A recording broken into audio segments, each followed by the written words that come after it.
I wasn't allowed to go to school. I wasn't allowed to date. I wasn't allowed friends. I wasn't allowed outside. She monitored my emails. She would Google search my name every day.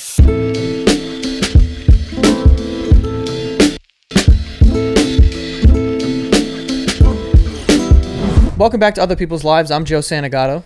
I'm Greg Dybec. We just want to give a quick shout out to our patrons who are supporting the show at patreon.com/OPL show. If you do sign up, you get bonus episodes and follow-up episodes from our previous guests. Yes, big shout out to all the patrons out there. And we've got today's guest on the line. And I just want to say, we understand this is obviously a deeply personal, obviously traumatic experience that you'll be sharing today. So before anything, just thank you, obviously, for your courage coming on, and just thanks for being on the show today. Thank you. Thank you so much for having me. So I want to start off a little differently. I think it's important to give a little context to what we'll be talking about today. And when you emailed the show, you compared your story to one that has gotten a lot of media attention. A lot of people might know. I think there's a documentary on it. And I think it's a good way to put your story in context kind of before we hear the details. So you likened it to the case of Gypsy Blanchard and her mother.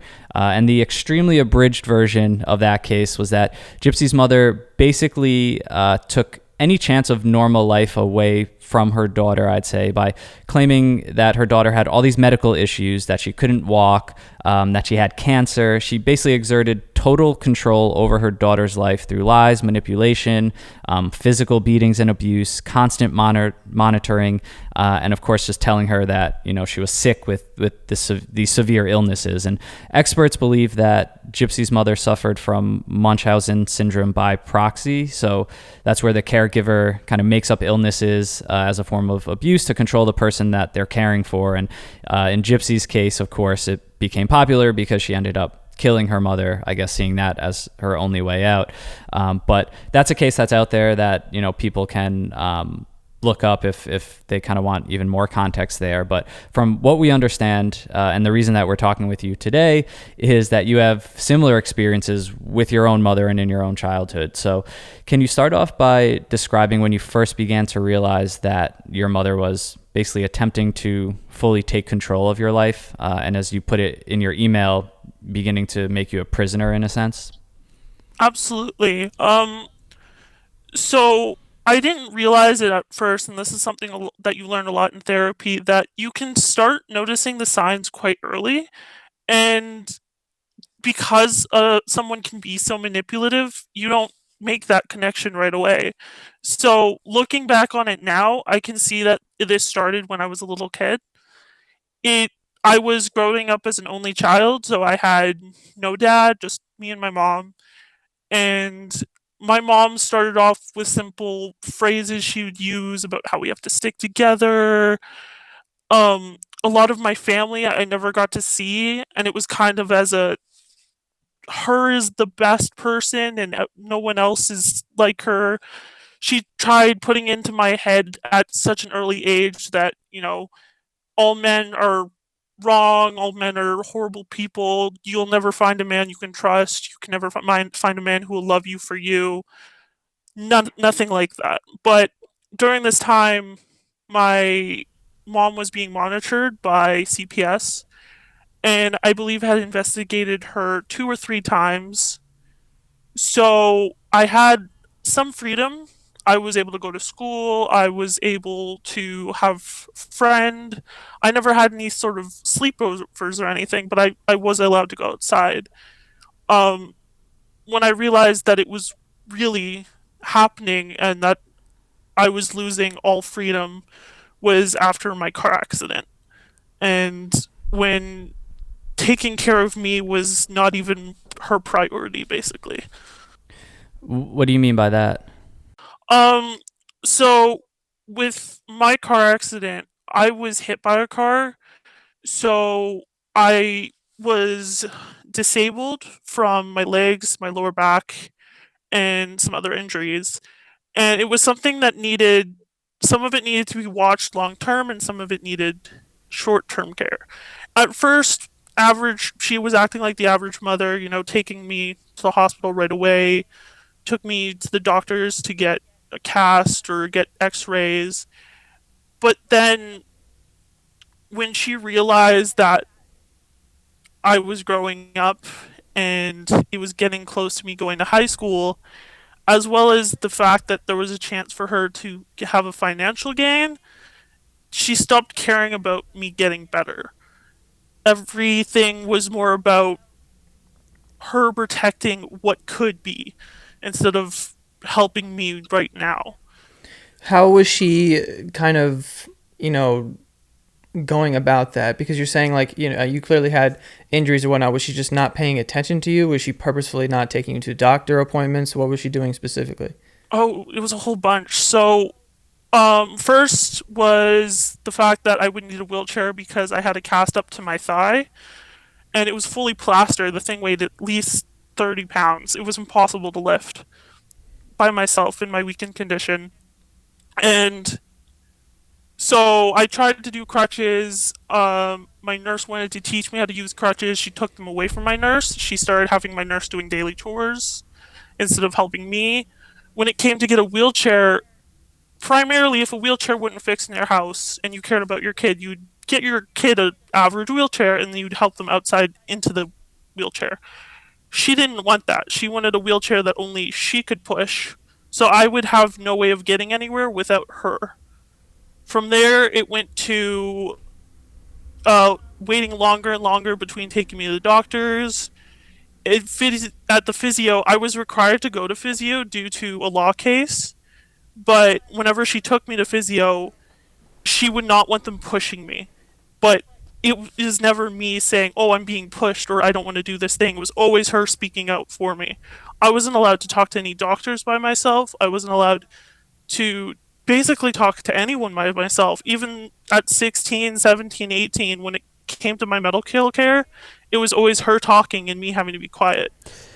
So these are obviously severe injuries, and it sounds like things that might require rehab to get better. So, in a sense, she's just intentionally not letting you heal properly. Correct. Yeah, Wow. I was told by the doctors the first time, or sorry, the second time, that my bone healed at an 18-degree angle. And the only way I would know is if I need another surgery again is if I went to physio, mental physio, and walked and to see how that would affect my leg. After that, she never took me to physio and never took me to another doctor. Were you aware at the time when this was all happening that this was happening to you, or did it seem sort of normal? Or do you have to now look back and realize like what she was doing? At first, it seemed somewhat normal, just because I was so used to her being overprotective. Especially like at first when it would be doctors, being having no bedside manner, so they would be a little aggressive, or physiotherapists wouldn't care too much that I'm in pain. It's more part about getting past that pain and working towards building your muscle. And at first, though, I kind of understood it, but then when I started noticing that this was not just controlling my moments there, but controlling my entire life, that it was getting really scary, especially whenever I'd question it. That's when her anger and controlling and manipulation would come out. How old were you at this point? Um, it started when I was about 14 and then got worse in 2012. So I was 18, I believe. What happened at that point? So my law case was there was a lot of stuff we had to do because of my law case. So this was stuff that my mom couldn't stop us from doing. So I had to go to physios for checkups. I had to go to doctor's appointments. And once the law case was over and there was no one watching me, that's when she got full control. That's when everything just anything involving my care just stopped. Hmm. So no more doctors, nothing. Just whatever point you were at is where it stopped in rehab or any recovery. Correct. I through therapy with the therapy I had to do because of my case. I had a wonderful water therapist who wanted to help me after. I there was two physio clinics that I used to go to that I'd have to go to that I wanted to return to. There was a massage therapist. There was all these great people that I wanted to see and Mhm. so many options, and it was stopped. And it was if after that it was just became, oh, it's too expensive. So during this time where she is now clearly she's decided that she's not going to get you any care, um, what is home life like? Like, did you notice that she became, because you use the word prisoner in your email, so I'm wondering like what you really meant by that. Was it a change in her demeanor? Was she like meaner? Was she, I know in some cases with Munchausen's they don't feed their child, or they don't. Was there anything sort of like that, or did she just kind of want you at home at all times? Oh, with the progression of her keeping me inside and all the strict rules was also the progression of her anger and her manipulation and the abuse. So when the I stopped watching and people stopped paying attention or didn't care anymore just because of legal reasons, um and I started questioning, why can't I go to physio? Why can't I have crutches? Why can't I go to school? That's when the stricter she got, the more angry she got, the more manipulative she got, and everything was basically I was stuck inside. I wasn't allowed to go to school. I wasn't allowed to date. I wasn't allowed friends. I wasn't allowed outside. She monitored my emails. She would Google search my name every day. She would look to make sure I don't have any secret accounts. She sorry. So that's when she started being physically and mentally and verbally abusive as well as financial. And then yeah, there were moments where I wasn't really allowed to eat, or it was basically just given the worst thing possible you could imagine. Was it just you and your mother at this point? Is there a father in the picture or any siblings? No, I was born as an only child, and I didn't have a dad. So you also mentioned that when you would speak up or you would kind of talk back or stand up for yourself, that's when she would get angry. So, what how did that conversation go? Like, when did you start to realize like what you're doing is not right? And when you speak up, like what kind of things would she say, or how would she explain herself? So I started speaking up within the first 2 years of the legal case, because after this point, it was basically my leg was healed as well as it could be, and physio was trying to get me walking, but my mom was not letting me.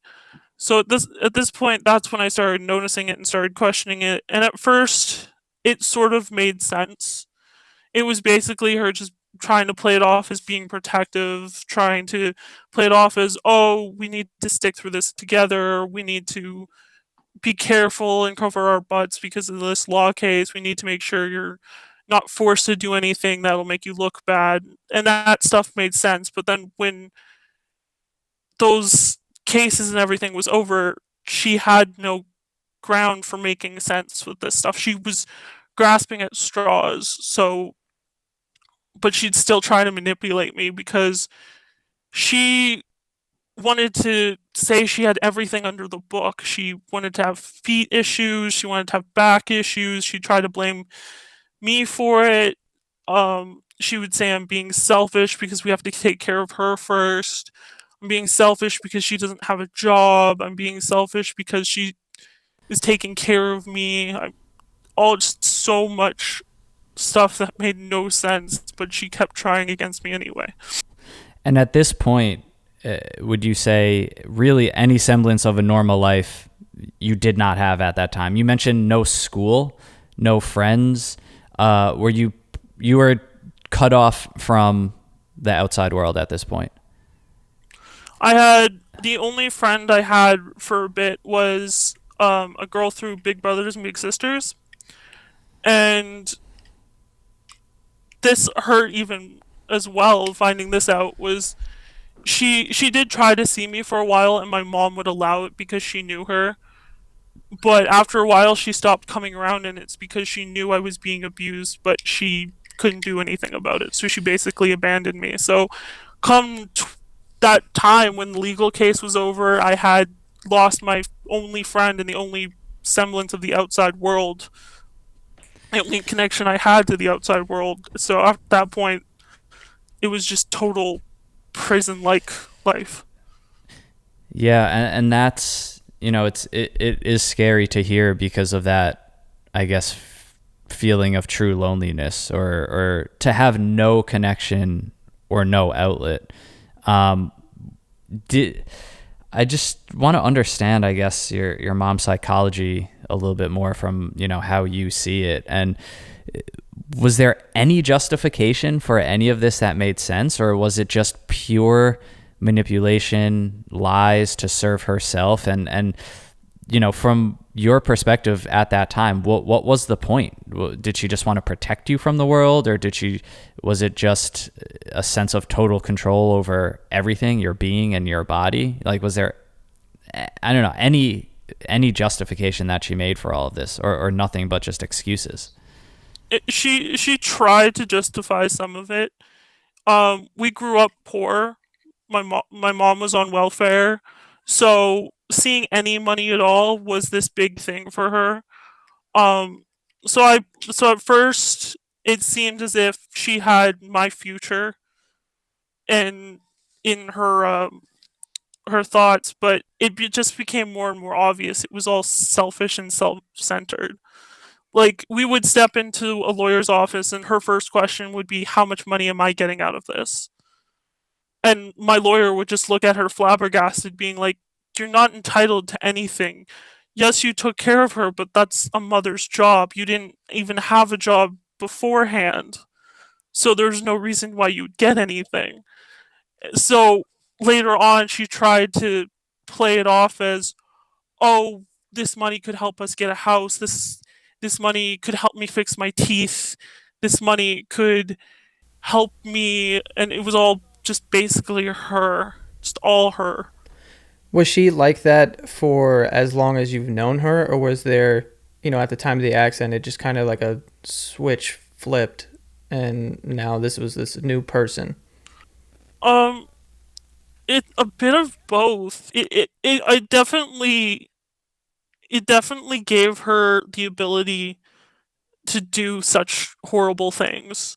It definitely probably the money was definitely probably part of it. But I think in a way she was almost always like that, and it just progressed because um in I don't know what it's like in America, but in Canada there's a child tax benefit. So if you're on welfare, basically you get more money until your kid's a certain age. And even at that point, that once that money stops at your certain age, I wasn't even allowed to celebrate the fact it was my birthday because I was being considered selfish because she's losing this money and she's all depressed about it. But I was just happy to be turning my certain age at that point. Right. Now, during this, I mean, psychologically, the toll that this would take on anyone, were there moments where the kind of manipulation in the form of guilt was effective? And did you feel guilty for certain things? And did you believe what she was saying? Or were you just sort of building up a resentment toward her, knowing that everything she was saying was a lie? That's the messed up bit about it too, is just her manipulation and just the want to have like a parent because that was the person you grew up with and the only person you ever knew. It was so hard to run away, and I'm torn about it even nowadays, that I wish I lived so much sooner. I know in my heart it would have been impossible to leave sooner, but I am so angry and just hurt and upset by how many years and experiences I've lost. So I wish so much that I could have left earlier, but also back then, it was the hardest decision I ever had to make because I was so scared of this woman being homeless because of me or getting in trouble because of me. There were so many times I wanted to call the cops, but because she's the only person I knew, I didn't want her to get in trouble, even though countless therapists and people who know me have said if she had, it would have deserved it.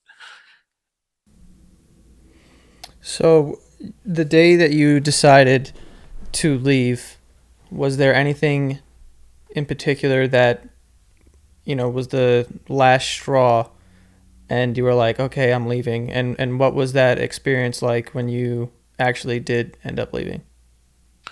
Um, so at this point, when I decided to leave, it was something I was struggling with for at least a year and a half. And I had this thought in my head that there's no way people could have ever heard the fact I was being abused and never did anything about it. Because, as I said, my mom did physical, verbal, mental, you name it. And this one day, I I asked her about using my crutches, and she got really pissed off. Was calling me selfish and disgusting, and that I should be ashamed of myself, and punched me in the face and really hurt my jaw and my tooth. And it it reminded me that there's just no changing her, because I had hoped for so long that she would change. Like, just one more year, she can't be like this forever. I said that from 21 to 23. Just one more year, something's got to change. And at one point, I even went to her. I don't know what I was thinking, but I thought there's no way she couldn't do something to her daughter who's clearly crying. And at the time, I had a secret online boyfriend that I worked really hard to keep secret, and the relationship didn't work out because of my limitations. And I was just so heartbroken, and I went up to her and I told her everything, and the look on her face, I was so hoping for, like, just a consoling mother face being like, it's okay, I understand. But instead, it was just pure fury and anger.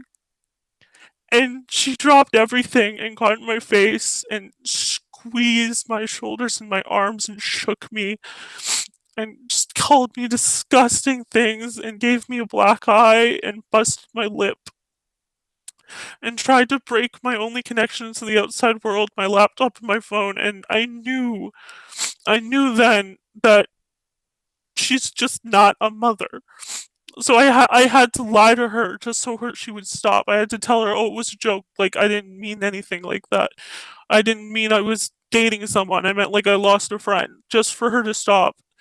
So when she did it again, I realized that she wasn't ever going to change. And we were going out that day because she liked to use the fact that there's services provided for people who are disabled where you could get bus rides. So she would use the fact that I could get a bus ride to go places, and she wanted to go to the movie theater. So after she was done yelling and hitting me, she basically told me to get in the wheelchair, and we were getting ready to leave, and I saw the neighbors outside and they were laughing. And they basically looked at me, laughed, and said, kids, you can never control them, can ya? And that's when I realized that my neighbor had heard I was being abused all those years and did nothing about it and just thought it was funny. And I told my boyfriend, and he was just done. He was totally done. He knew it would be too risky because I would have died if I stayed there much longer. If she hadn't done it, I would have, because I was at that point where I just wanted to die. So he basically told me that, like, I needed to get out that night or he would be coming because he lived far away. So I concocted a plan with my friends so I could get away that very night because there was no way I was going to be able to survive or see a change in her. So how did you ultimately end up leaving? What was the plan that you put together, and how did you get out? So My friend at the time had a car, and I had for years I had all these secret accounts online with fake names just so I could have some semblance of a social life. And I messaged my friend and I basically told him like this is it. Don't let me change my mind. I need to get out. This is not safe for me anymore. The police aren't going to do anything. I've seen they came here before cuz they investigated once. Um thanks to someone else, and the police basically just saw me lying on the couch covered in bruises, and they were like, "Oh, she's above 16. If she wants to leave, she can if she wants to." And they didn't interview me by myself, so I had no choice but to just lie there and listen to them. So I knew they weren't going to do anything, so I told my friend to come at midnight, and we basically filled up their car with the few things we could grab. I grabbed my service dog and we snuck out of the back door in my room to the car and leave. I can't imagine that feeling at leaving, and just the mixed emotions of that. When you did end up leaving, uh, where did you go? I went to my friend's house. And how long ago was this? This would be, let me check, roughly 4 years and 2 months. Did she ever come after you, or did you ever? Yeah, did you guys ever speak? Um, so my mom was very much the type to stay in bed all day and just have me do things. Um, so at the time, my dog had a heart condition, so she wouldn't wake up early. It was always my job to wake up early and give my dog her heart medication. And she, oddly enough, I don't know how, but she didn't hear me leave. So she was texting, like emailing my phone in that morning, asking me if I fed the dog yet. And at that point, I was having a panic, going, "Oh my god, she doesn't know I'm gone yet." And then freaked. She contacted a relative that I don't have connections to or haven't had connections to since I was a little kid due to other issues. They contacted the police. Um, she was trying to figure out where I was. Thankfully, I was cities and hours away because my friend lived far enough away for me to feel safe there. And the police contacted me and basically asked if I was safe, saying I don't need to speak to her if I don't want to, just asking if I'm okay, basically. And I responded with yes, don't want to speak to her ever again. And uh, thankfully has not found me. She found out what city I live in, which is horrifying. She's posted on Facebook and she stalks my accounts constantly. So I've had to block over 4 or 5 different Facebooks, multiple email accounts, multiple Instagrams, a Twitch account, so much stuff. So She's oh you sorry. don't really. I was gonna say you don't really have any desire to reconnect with her or speak with her ever again. I tried apart like everyone basically my boyfriend and his entire family know everything by now, and they've seen like text messages that happen, they've seen the photos, they've seen videos, and everyone does not want me ever seeing her again. Like there's no way that would even be safe in their eyes. And I tried to have a connection with her, but it was just constant like humiliation and um trying to be abusive even in emails and manipulative. She she's absolutely scary in some ways in that. Yeah. So wow. So that was over 4 years ago, you said, Yep. and ever since, what what were the past 4 years like, or even just that first year away? I mean, essentially, you went from being completely alone all the time with limited connection to the outside world. no schooling. I can almost imagine, to to use the idea of a prisoner, almost like leaving prison and time has passed that you kind of have to reassimilate into a world that maybe you don't even quite understand. Not to be super dramatic about it, but was it a kind of shock and a big change for you? Oh yeah. It's huge culture shock. Even now I'm still learning new things and trying to get used to things. Like being when I moved out, I was 23 and I had basically little to no ID. I've never even had a SIN number. So uh, there was no relaxing at first. It was all about just one, making sure I was safe, that no one would come after me, and then starting from ground zero basically. It's something I'm still working on to this day. Uh it was amazing though. Like I can't even describe how amazing the fresh air felt on my face. I was so thankful to be living at my friend's house, and his mom and I had issues, but um even to just be outside, like they had a hard time bringing me back in basically. I was getting drives around anywhere. I was spending hours and just sitting in the sunlight in the park. We would walk everywhere. Like I hadn't walked in 10 years, and they had to get me a pair of crutches because we had to leave my wheelchair behind. But I completely ignored the pain for 3 days and just went everywhere I could imagine. It was Wow. amazing. Yeah, just the simple freedoms of just walking outside. And that really puts it in perspective, hearing that where for us to just have the freedom to walk outside, get some sunlight on our face, get some fresh air, drive wherever we want, see whoever we want, text or call whoever we want when we want, to be denied that for so long. That shock, yeah, it must have been hard, but also incredible, like you said, to be able to experience those things, on your own terms. Yeah, I was telling my boyfriend even just yesterday, especially because COVID brought a lot of that back.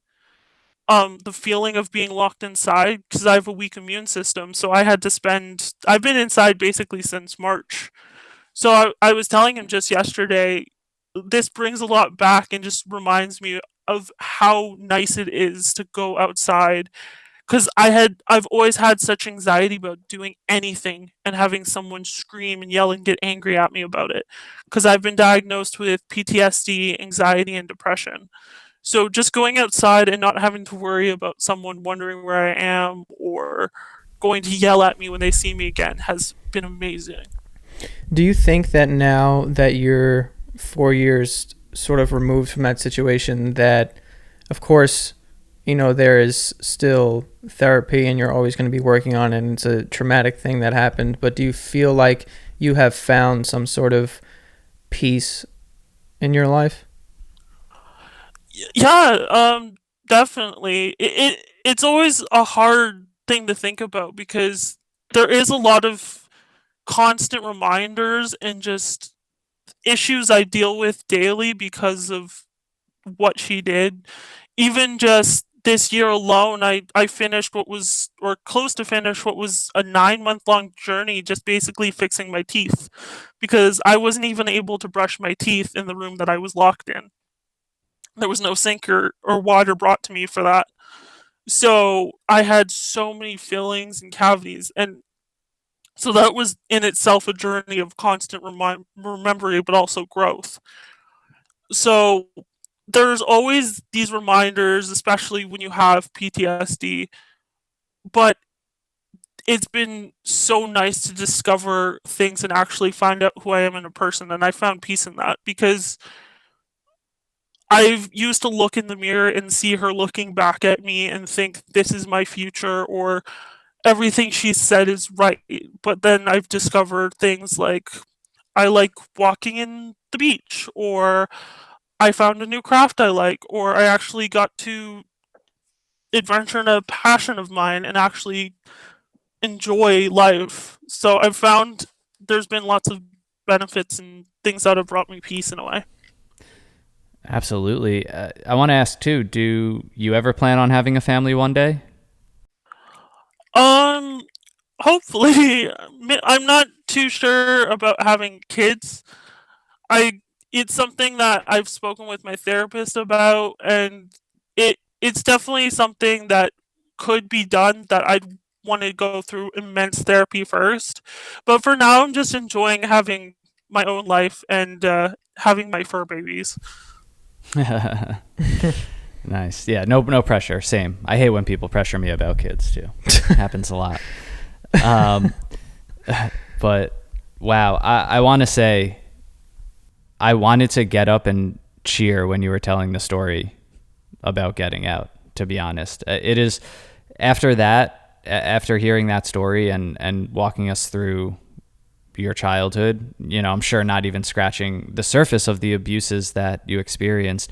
It is so good to hear you talk the way that you're talking now. And I feel like I just took my first breath, when you started talking about life on your own now. So, it's amazing to hear that you are going to therapy, that you are, still, healing and working on that all the time, because the experiences you went through are absolutely unimaginable, for majority of people. And that's, I think just a testament to your strength to just now have this desire to find yourself, to be a person, to just integrate into the real world and find your own interests. That's great.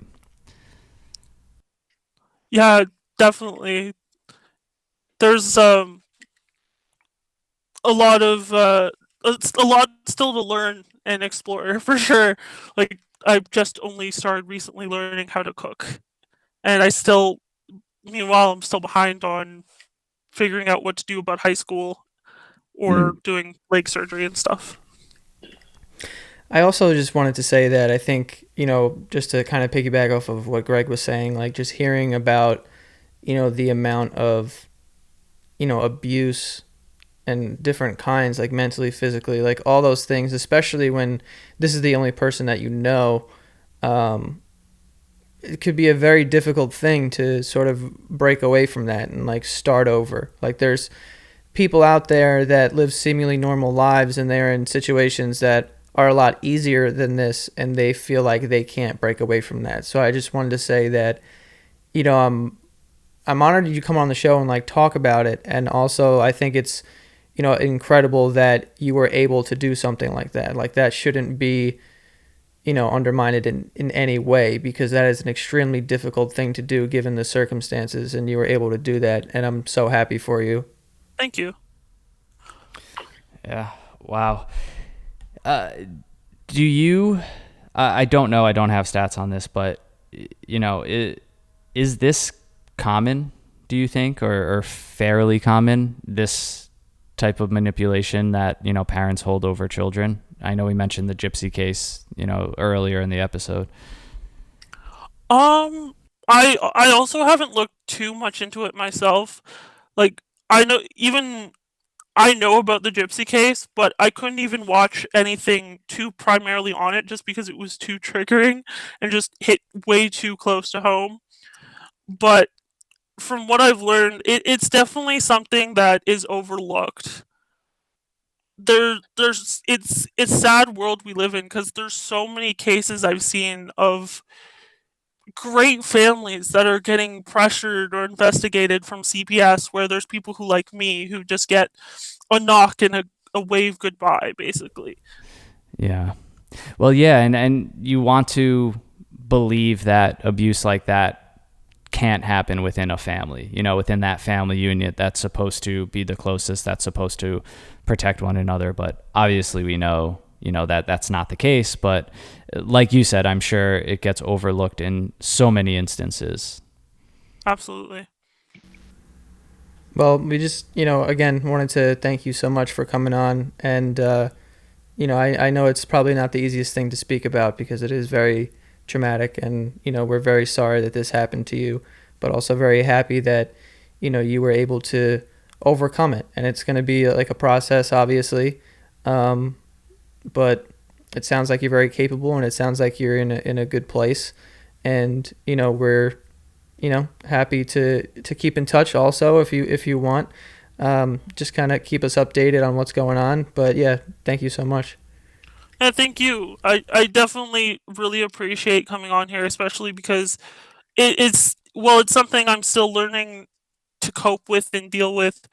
It's also a passion of mine to get it out there for people that they can leave and they can grow and get away from these people, no matter how hard it feels and no matter how much you think you love this person or they say they love you, that you definitely can fight for yourself and care for yourself first, especially with how non-published the good stories are. The news is so centered on the wacky or serial uh sorry abusive stories of people that end in murder or crazy outcomes. They never publish about the positive and the good ones, and I think those are the stories that need the most light, so the most people can get the most hope that they can get. Absolutely. And yeah, I think you coming on does just that, to put at least a positive voice out there into the void and, just being so vulnerable. Thank you so much. That's just one of the hardest things to do in the world. So thank you. Thank you. All right. Well, oh, go ahead. Oh, sorry. Yeah, I was just gonna say, yeah, no, I'm definitely someone who, for many, many years, thought getting out was impossible, and it took a lot of work to get out, but I did. So I'm just definitely glad that I can be a voice for the people that want to get out and know that they can. Yeah, absolutely. And, I will take this time to say too, and, maybe it breaks down the fourth wall a little bit, but we get a lot of people that reach out to us, to potentially be on the show. We get a lot of emails. We're working through them all, but there are just so many subject lines and so many cases of abuse, whether it's through family members in a relationship. And it is painful to see the frequency of, those emails. And like you said, just the stories in the media, the stories that we hear that don't typically end well. And, that is that's the sad reality that so many of these stories are out there. So I really, really do think, you will be a beacon of hope for a lot of people and a lot of listeners, of this show also. Awesome. Thank you. Yeah, we appreciate you. Thank you so much. And thank you to you, Joe, as well. Just wanted to add your videos were definitely some of my go-tos in my hardest of times, and they gave me laughs that I really needed. So I really appreciate it. Thank you. I appreciate that. Thanks. Have a good one. Thank you. Before we get to our final thoughts today, we want to tell you about Stamps.com. Stamps.com brings all the mailing and shipping services that you need right to your computer in the comfort of your home or office. Whether you're a small business, an online seller, or just working from home and need to mail stuff, Stamps.com can handle it all with ease. Personally, I have a business. It's a growing phone service company called Wing. And Stamps.com has been with us from the start. So from when we were sending out just a few packages a day to present day where we're sending out literally hundreds of packages every single day. And Stamps.com has on-demand postage printing that has made it possible for us to scale quickly and save a ton of money along the way. Not to mention all the time we save by avoiding crowded post offices. And right now our listeners get a special offer that includes a 4-week trial plus free postage and a digital scale with no long-term commitment. Just go to Stamps.com, click the microphone at the top of the homepage, and type in OPL. That's Stamps.com, and enter OPL to save time and money with Stamps.com.